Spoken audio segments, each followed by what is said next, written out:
Hello again. Now that we've seen how to differentiate implicitly, something that's closely connected to that is a topic called logarithmic differentiation. And this is a technique that is required for certain expressions, certain functions, where the independent variable is present in both the base and the exponent. So if we look a little bit down, if we look down down here a little bit, we see this function x to the x. This is probably the simplest case of that situation, where the x is the base and the x is the exponent. And so neither of the rules that we've learned before apply. We can't use the power rule because the power rule required x to be the base and the exponent had to be a constant, a number. And we can't use our exponential rules because those were only valid if the base was a constant. So we have to do something else. And so here's a technique that's been developed. It's called logarithmic differentiation. And the basic idea is that we apply the logarithm, the natural logarithm, to both sides of the equation. We go through some algebraic manipulations using rules for logarithms that we learned back in algebra. We differentiate implicitly with respect to the independent variable, and then we solve for the derivative and simplify. So let's see that example here. Let's differentiate the function x to the x. Now again, I can't use the techniques that I've learned in the past because those only applied if either the exponent or the base was constant. And here they're both variable. So what I'm going to say is, let's assume that y equals x to the x. And then if this is a function, if this is, and let's sort of make an assumption that it's 1 to 1, and let's apply the logarithm to both sides. So then the natural log of y is equal to the natural log of x to the x. All right, now, applying a rule for logarithms. We know that the logarithm, and if we have some sort of a power, the logarithm of a power, we can bring the exponent of that power out in front as sort of a coefficient. So then the natural log of y is equal to x times the natural log of x. All right, so I brought this exponent in front as a coefficient. Now now that I've written it like this, I apply the differential operator d by dx to both sides of the equation.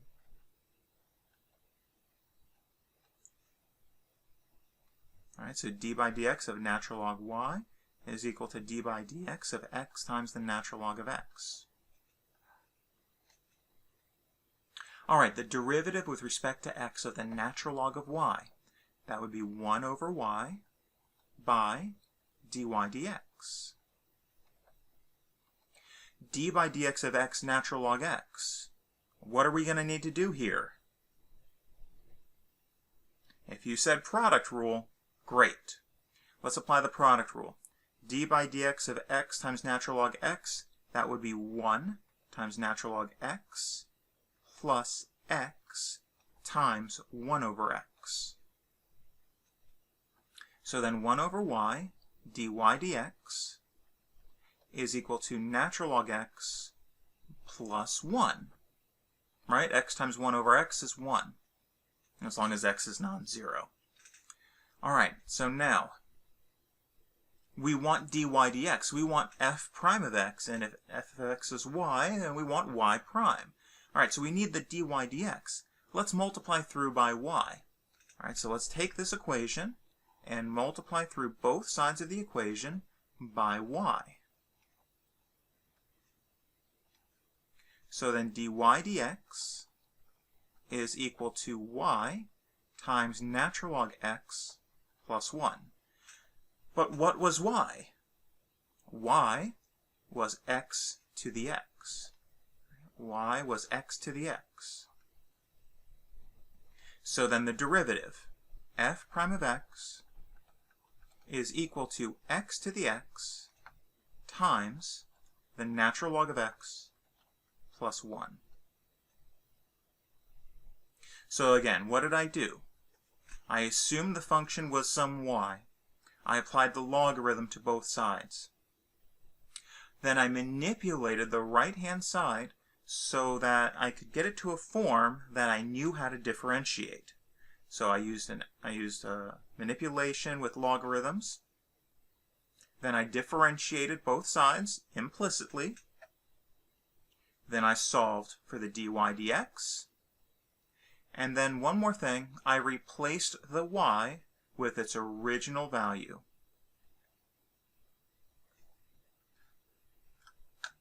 So here's another example. I'd like for you to differentiate the function y equals sine x to the natural log x. Now would be a great time to pause. Try this one out on your own.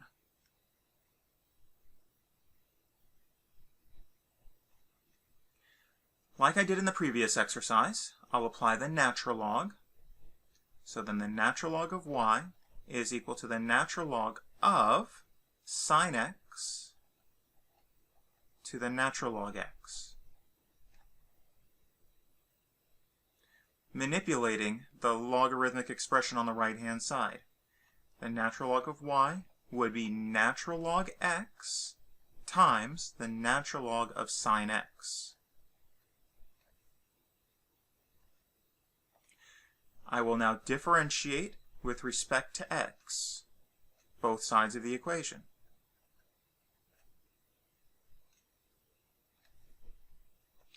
d by dx of natural log y is 1 over y dy dx. Right-hand side, I'll apply the product rule. D by dx of natural log x is 1 over x. I leave the natural log of sine x alone. Plus, now I'll leave the natural log x alone. And then d by dx of natural log of sine x, that would be 1 over sine x times cosine x. That's a chain rule, right?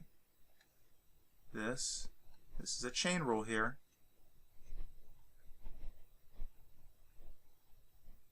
Right? The derivative of the natural log is 1 over something times the derivative of something. 1 over sine x, the derivative of sine x is cosine x. Now I can clean this up just a little bit. I could write this as maybe 1 over y dy dx is equal to the natural log of sine x over x plus natural log x times, and then cosine x over sine x, I could write that as cotangent x.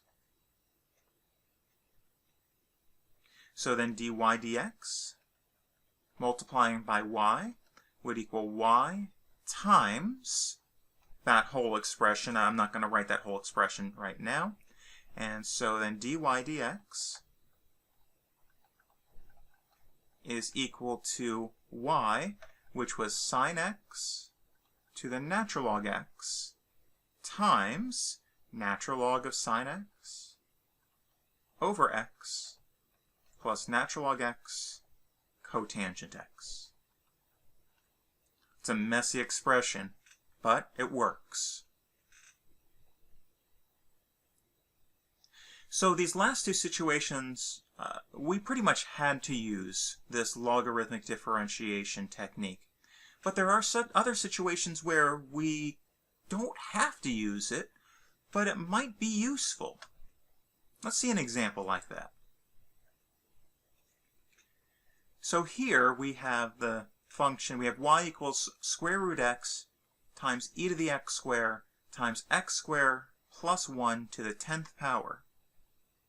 Now we could apply the product rule here, because notice I don't have any situations where I have the the variable, the x, as both a base and an exponent in any of these factors. So I don't have to use the logarithmic differentiation. However, if I apply the logarithm to both sides of the equation, then I can manipulate the right-hand side and get an expression that might be easier to work with. So I don't have to use logarithmic differentiation here, but I can. Let's just think about if I didn't use logarithmic differentiation, then applying the product rule several times, I would end up with y prime is equal to the derivative with respect to x of the square root of x times e to the x squared times x squared plus 1 to the 10th plus, then I have the square root of x times d by dx of e to the x squared times x squared plus 1 to the 10th plus square root of x times e to the x squared times d by dx of x squared plus 1 to the 10th power. And I could go through this. It'll work. I'd have to use some chain rules, but I could do this. Here's another approach, though.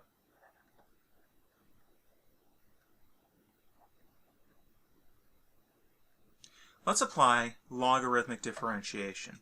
So then the natural log of y is equal to the natural log of root x e to the x squared plus 1 to the 10th power.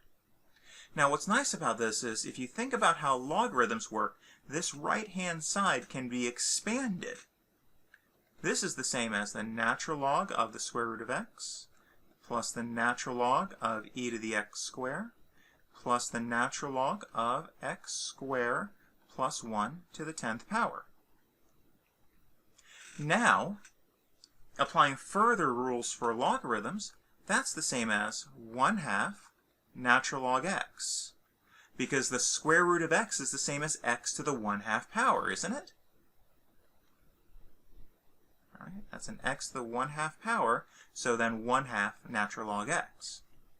The natural log of e to the x squared, that would be x squared times the natural log of e. Hey, but the natural log of e is 1. Plus, now the natural log of x squared plus 1 to the 10th, that's 10 times the natural log of x squared plus 1. Now we differentiate. So then d by dx of both sides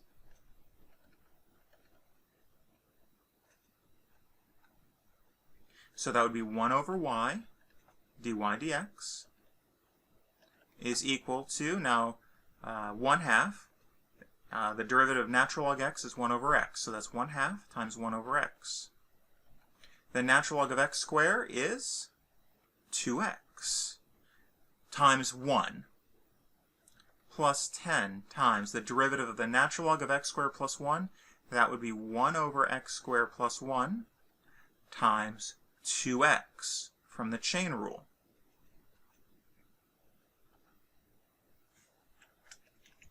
So then 1 over y dy dx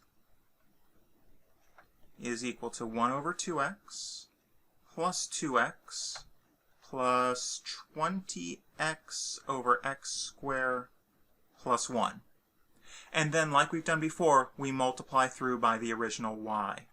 So then dy dx is equal to square root x e to the x squared by x squared plus 1 to the 10th power times 1 over 2x plus 2x plus 20x over x squared plus 1. Again, not a pretty expression, but it works. Now, if we were to go through and calculate all this expression, it would be equivalent to this expression. These expressions are equivalent, but just in different algebraic forms. So there are some situations where we can apply logarithmic differentiation even though we don't have to. But we need to be aware of the situations where we have to. if we are asked to find the derivative of a function that has the variable, the independent variable, as both the base and exponent, we must apply logarithmic differentiation. All right, that concludes this topic. I'll see you next time.